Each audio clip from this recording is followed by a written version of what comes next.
हाथों में कांच का पेपरवेट घुमाती हुई परमेश्वरी न जाने कब से शून्य में ताके जा रही थी। फिर जाने क्या ख्याल आया मन में कि उसने जोर से अपने हाथों का पेपरवेट सामने जलती हुई तुर्की लैंप शेड्स पर दे मारा। हाँ, यह वही शेड था जो उसका बड़ा ही मनपसंद था। इसे उसने पिछले वर्ष पूरा खान मार्केट छानकर काफी ऊंची कीमत चुकाकर खरीदी थी। ऐसा ही एक लैंप शेड उसने अपनी सहेली रानो के घर में पहले पहल देखा था। वहीं पर इसे दिल दे बैठी थी। फिर तो इसे खरीदे बिना चैन कहाँ मिलता उसे। परंतु आज कितने अनायास ही उसे तोड़ डाली थी। लैंप टूटने पर वह कुछ देर तक वहीं पलंग के पास निष्क्रिय सी बैठी रही। कुछ करने की इच्छा न हुई। उसके सारे अनुभव जैसे मर चुके थे।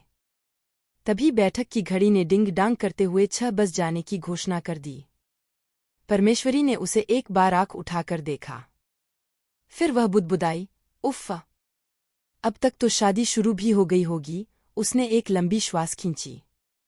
उसके बच्चे भी वहीं पर है। वह उठी और बालकनी से झाड़ू उठा लाई और लगी शीशे के टुकड़ों को साफ करने। आज सुबह से परमेश्वरी विवाह मंडप में डटी हुई थी। मंडप की साज सज्जा, विवाह सामग्री का चयन, वितरण एवं अतिथियों के स्वागत सत्कार हेतु खानपान की सामग्री का इंतजाम करना आदि सभी जिम्मेदारियां उसने स्वेच्छा से ही अपने कंधों पर उठा लिया था। पिछले हफ्ते ही उसने सारी शॉपिंग पूरी कर ली थी। अब उन सबके सुचारू प्रबंध में वे जी जान लगाकर जुट गई थी। और इन सबका सारा खर्चा भी उसी ने अपने ऊपर ले लिया था। उसको पहले कभी इतना उत्साहित होकर किसी काम को करते हुए किसी ने नहीं देखा था, जितना कि उसने विक्रम की शादी की तैयारी में खुद को न्यौछावर कर दिया था। सब कुछ उसी के इच्छानुसार चल रहा था। दुल्हन के लहंगे से दूल्हे की शेरवानी तक उसने स्वयं पसंद करके खरीदा था। परंतु जैसे ही बारात दरवाजे पर आई, न जाने परमेश्वरी का कौन सा गणित गलत बैठ गया। वह किसी को बिना कुछ कहे ही अपने घर भाग आई थी। और तब से ऐसी ही बैठी हुई है। कितने ही बार विक्रम का कॉल आया था। उसके बच्चों ने भी कई दफे उस तक पहुंचने की कोशिश करी थी, परंतु वह तब से बुत बनी पलंग के पास ही जमीन पर बैठी रही। एक बार भी फोन नहीं उठाया। शीशा साफ करके वह किचन में आई। उसका सर दर्द से फटा जा रहा था। जीभ में भी एक अजीब सा कड़वाहट वह महसूस करने लगी थी। उसने अपने लिए एक ब्लैक कॉफी बनाने की सोची।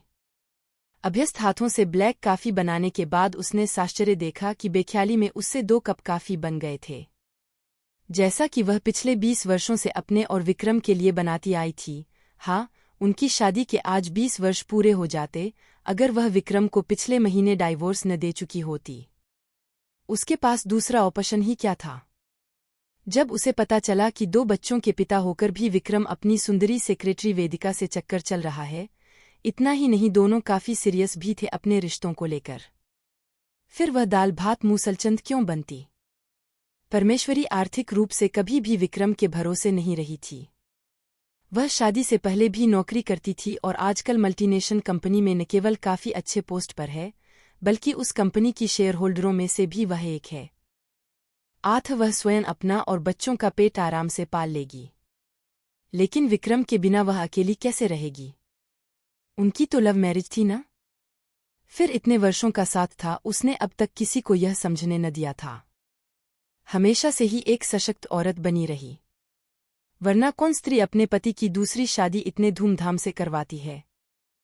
विक्रम के ऑफिस वाले और उसके ऑफिस वाले सभी उसकी हिम्मत और नेकदिली की तारीफ करते नहीं थक रहे थे। सब सही तो चल रहा था, परंतु अब उसे क्यों इतना अजीब सा लग रहा था। और यह क्या, उसकी आंखों में आंसू। उसने उठकर तुरंत वॉशरूम के मिरर में जाकर अपना चेहरा देखा। ओह! स्वयं को देखकर उसकी आंखों से अचानक गंगा यमुना की धारा वेग से बह निकली। वह वॉशरूम का दरवाजा बंद करके देर तक रोती रही। यह वही काफी थी जो वह रोज पीती थी, परंतु आज उसका टेस्ट जाने क्यों इतना कड़वा लग रहा था। शायद इसमें उसी के आंसुओं के घूंट मिले हुए थे। उसने विक्रम का लगाया हुआ कप देखा। एक बार फिर अश्कें बह निकले। खुद को किसी तरह संभाला उसने। नहीं, विक्रम को वह पहले ही खो चुकी है, अब वह कमजोर नहीं पड़ सकती है। दोनों बच्चों को फिर कौन संभालेगा। दोनों कप किचन में ले जाकर वह फेंकने को हुई भी पीछे से विक्रम ने आकर उसे रोक लिया। मेरा कप रहने दो परम, मुझे पीना है। ए तुम विक्रम! ए सेहरा पहने हुए दूल्हे के वेश में विक्रम को यहाँ पर देखकर वह आमूल सिहर उठी थी। विक्रम के पास मेंडोर की चाबी है। न जाने वह कब चुपचाप अंदर आ गया था। तुम इस समय यहाँ पर क्या कर रहे, विक्रम? तुम्हारी तो आज शादी है, तुम मंडप छोड़कर यहाँ क्यों आ गए? ए विक्रम ने जवाब नहीं दिया। वह शेरवानी पहने हुए ही किचन की प्लेटफार्म पर बैठ गया और आराम से चुस्की लेकर अपनी कॉफी पीने लगा। बोलो विक्रम, इस समय यहाँ पर क्या कर रहे हो? परमेश्वरी अब बहुत परेशान हो उठी।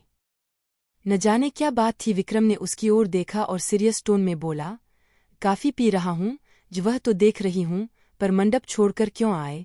काफी का कप समाप्त करके विक्रम ने अपने बगल में रख दिया। फिर रूमाल से अपना मुंह पोंछकर काफी समय लेकर धीरे से बोला, अगर यहाँ पर नहीं आता तो तुम्हें रोते हुए कैसे देखता? क्या इसलिए बस? नहीं, बस नहीं। पहले से ही जानता था कि तुम्हारी यह सारी कठोरता बनावटी है, लेकिन बिना सबूत के। क्या बात कर रहे हो विक्रम? इस समय यह कैसी बात लेकर तुम बैठ गए? जाओ जाओ, वेदिका तुम्हारी राह देख रही है। कहीं विवाह का मुहूर्त निकल गया तो? ये विवाह का मुहूर्त तो पहले ही निकल चुका है। क्या मतलब विक्रम? ये मतलब कि विक्रम कूदकर किचन काउंटर से उतरा और बिल्कुल परमेश्वरी की पास आकर खड़ा हो गया। फिर उसकी आंखों में झांककर बोला, परम, वेदिका की पिछले महीने ही शादी हो चुकी है शैवाल से। क्या? परमेश्वरी आश्चर्य के मारे चीख पड़ी थी। तुमने मुझे यह पहले क्यों नहीं बताया? विक्रम ने कुछ नहीं कहा। वह चुपचाप अपनी कॉफी के कप मांजने लगा। बोलो विक्रम, तुम जैसा समझ रही थी वैसा कुछ भी कभी नहीं था हमारे बीच। यो, तुमने कभी क्यों नहीं बताया? इन्हें तुमको तलाक दे दिया तब भी तुम चुप रहे। क्यों विक्रम? इससे पहले कि विक्रम कुछ जवाब देता उनके बच्चे दरवाज़ा खोलकर अंदर आ गए। बेटे ने परमेश्वरी का दाहिना हाथ पकड़ा और बेटी ने। फिर दोनों एक साथ ही बोल पड़े, मम्मी, आप अभी तक तैयार नहीं हुई? पंडित जी ने कहा है कि देर करने से मुहूर्त निकल जाएगा। परमेश्वरी ने एक बार विक्रम की ओर देखा। उसकी आंखों से शरारत की स्पष्ट झलक आ रही थी। परमेश्वरी अब अपने बच्चों को देखकर मुस्कुरा दी थी। इतनी निर्मल मुस्कुराहट शायद आज पूरे दिन में वह पहला बार ही दे पाई थी। अगर ये कहानी आपको पसंद आए तो प्लीज़ लाइक, शेयर और सब्सक्राइब जरूर करें।